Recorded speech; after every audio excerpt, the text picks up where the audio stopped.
Alhamdulillah, puji syukur. Mari kita panjatkan kehadirat Allah Subhanahu wa Ta'ala. Selawat dan salam kita curahkan kepada Nabi kita, Nabi Muhammad Sallallahu Alaihi Wasallam.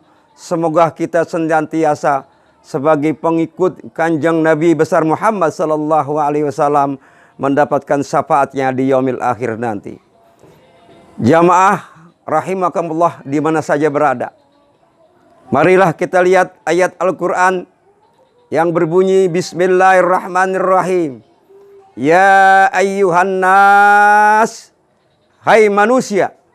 Siapa manusia? Manusia yang ada di permukaan bumi ini dipanggil oleh Allah dengan kalimat ya ayyuhan nas, hai manusia. Untuk apa? U'budu rabbakumul ladzi khalaqakum walladzina min qablikum la'allakum tattaqun. Agar kita menjadi manusia-manusia yang bertakwa kepada Allah Subhanahu wa Ta'ala. Taat dan tunduk, siap diatur oleh Allah Subhanahu wa Ta'ala. Kalau kita mengaku sebagai umat Rasulullah. Kalau kita mengaku sebagai seorang Islam, Muslim yang bertakwa. Yang mengikuti ajaran-ajaran teladannya baginda kita Nabi besar Muhammad Sallallahu Alaihi Wasallam. Manusia di mana saja yang berada dipanggil oleh Allah, yang di permukaan bumi ini, baik yang ada di luar negeri maupun yang ada di dalam, baik yang ada di Indonesia, di Amerika, di Badar, di Ethiopia, di Jepang, di Filipina, di mana saja dipanggil oleh Allah, ya ayyuhan nas, hai manusia. Lalu nanti dipanggil lagi oleh Allah, ya ayyuhallazina amanu, hei orang-orang yang beriman. Dipanggil oleh Allah orang-orang beriman. Alhamdulillah. Kita termasuk orang-orang yang beriman. Maka kita bersyukur kepada Allah Subhanahu wa Ta'ala dengan ucapan la in sakartum la azidannakum wa la in kafartum inna azabi lasadid. Dengan apa kita pandai bersyukur? Bersyukurnya kita masih taat dan tunduk patuh mengikuti ajaran-ajaran yang dibawa oleh kanjeng Nabi besar Muhammad Sallallahu Alaihi Wasallam. Nah, saya ibaratkan, saya umpamakan Islam ini. Islam adalah orang yang menyelamatkan, orang yang mendamaikan, yang taat, tunduk, patuh, siap diatur oleh Allah. Islam diumpamakan sebuah kereta.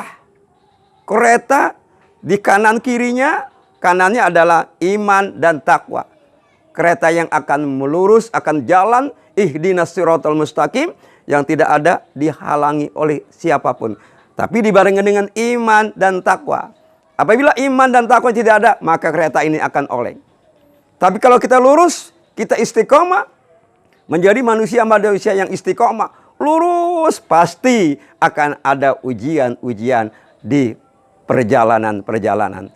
Itulah orang-orang yang beriman. Orang beriman pasti diuji oleh Allah Subhanahu wa Ta'ala. Saat ini orang-orang beriman diuji oleh Allah Subhanahu wa Ta'ala dengan rasa ketakutan, was-was, semua geger dengan adanya musibah-musibah yang saat sekarang melanda ini. Musibah datangnya penyakit, katanya penyakit corona.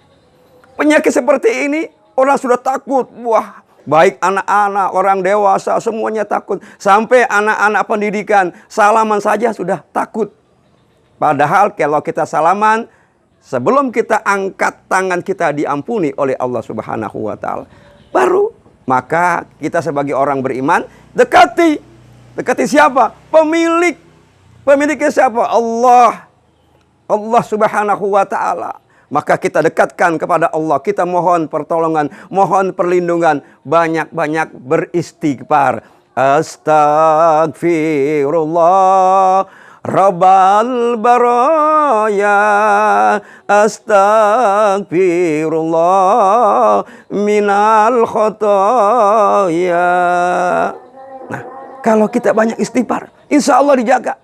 Nabi aja istighfarnya 1 hari 70 kali. Kita sebagai umatnya Rasulullah yang mengaku cinta kepada Allah, cinta kepada Rasulullah, istighfarnya 33 kalau dari dikebut. Astagfirullah, astagfirullah, astagfirullah, astagfirullah. Istighfar yang baik.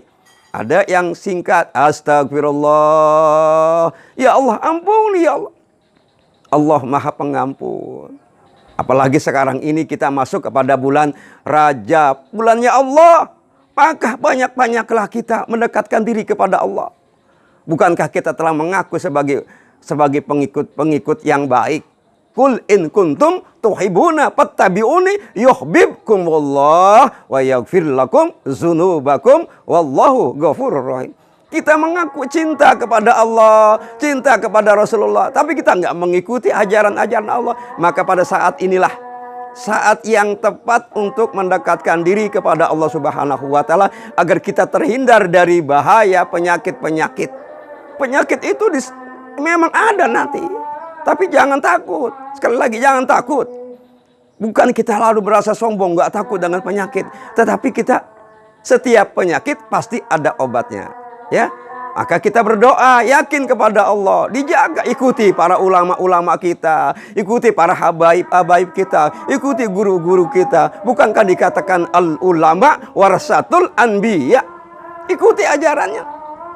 Baru sekedar ini udah geger, ya, geger di rumah, bingung, takut, di sekolah takut, di kantor takut, di jalan takut. Akhirnya umat Islam semakin menjauh. Padahal kita disuruhnya menyatukan umat Islam, ya, ukhuwah Islamiyah harus disambung, jangan diputuskan, agar umat Islam ini benar-benar istiqomah, benar-benar menjadi kuntum khairu ummat ukhrijat linnasi ta'muruna bil ma'ruf wa tanhauna 'anil munkar.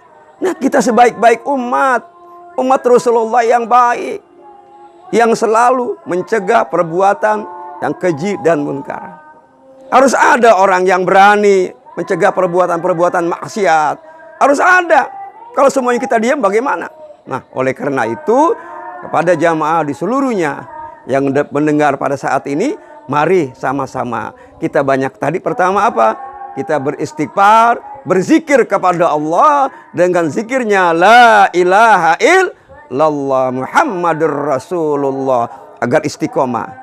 Kereta itu akan jalan terus karena udah ada iman dan takwa. Tapi kalau ini tidak dibarengin, maka akan goyang kembali. Nah, sekali lagi kepada jamaah, yuk sama-sama kita banyak-banyak berzikir kepada Allah. Boleh la ilaha illallah Muhammadur Rasulullah, atau ya Allah, atau Allah. Ditambah, kita banyak lagi baca apa? Berselawat kepada Kanjeng Nabi besar Muhammad SAW. Istighfar yang paling ringan dan tasbih yang paling ringan yang sering kita baca apa? Subhanallah walhamdulillah wala ilaha illallah wallahu akbar wala haula wala quwata illa billahil aliyil azim. Bacanya singkat, pendek, ringan, tapi berat timbangannya jamaah yang dirahmati Allah Subhanahu wa Ta'ala. Apakah kita sudah istiqomah kan? Baca subhanallah walhamdulillah wala ilaha illallah wallahu akbar. Yuk kita ramaikan, baca di rumah sendiri rame-rame subhanallah walhamdulillah wala ilaha illallah wallahu akbar. Setelah kita berzikir, apalagi boleh selawat. Sekarang orang sudah mulai banyak tidak mau berzikir, tidak mau lagi berselawat. Padahal nanti kita mintanya syafaatnya baginda Nabi kita Nabi Muhammad SAW. Bukankah orang-orang beriman nanti akan dikumpulkan di padang mahsyar bersama baginda Nabi besar Muhammad SAW? Tapi orang-orang yang selalu banyak berselawat. Selawat apa? Boleh selawat Allahumma sholli ala Sayyidina Muhammad, atau baca sallallahu ala Muhammad. Kan sudah sering saya katakan, orang yang paling pelit di dunia ini adalah orang yang tidak mau berselawat. Bukan mengasih uang, bukan tidak pelitnya uang, tapi orang yang nggak berselawat. Selawat satu kali saja masih diperhentikan nanti di hadapan Allah, di hadapan Rasulullah Sallallahu Alaihi Wasallam. Nah, jamaah, nanti kita sambung kembali tentang bagaimana selawat dan bagaimana berzikir, keutamaannya, faedahnya, dan kita yakin kepada Allah. Orang yang banyak berzikir, ala bizikrillahi tatmainnul qulub. Semoga ada manfaatnya yang singkat ini. Wabillahi taufiq wal hidayah. Assalamualaikum warahmatullahi wabarakatuh.